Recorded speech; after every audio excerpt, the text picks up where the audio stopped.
Hello, we are back and we are at my garden today.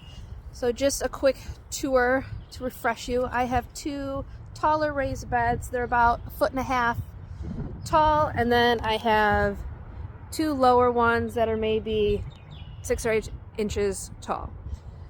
So this is what they look like after the winter, and we have a previous video about how we winterize these, and then we're hoping to get them all to look like this today.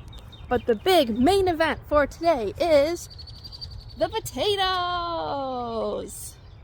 So we are getting the potatoes in. As you can see, that's where there's dirt here. There's all these buckets of dirt. We've dug this down. We've put the fertilizer in. We use Garden Tone.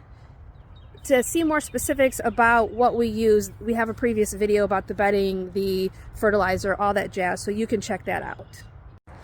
So here's our potatoes. These are seed potatoes that we bought from a company called Fedco, F-E-D-C-O. I will try and link them if they have social media.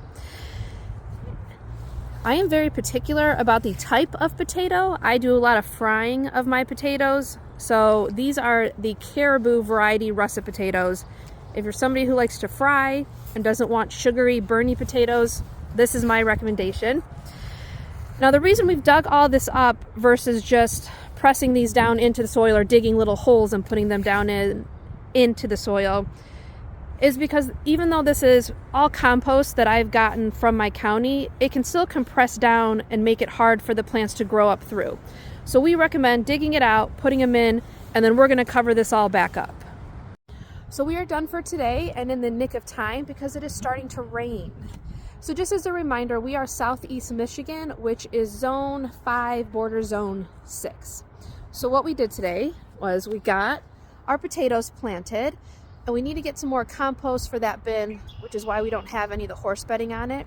But then the other 3 beds here, we cleaned all the weeds out of, we got them fertilized, we mixed in some coffee grounds, and then we put this horse bedding on because that helps weed seeds from getting into our dirt before we actually get our vegetables planted.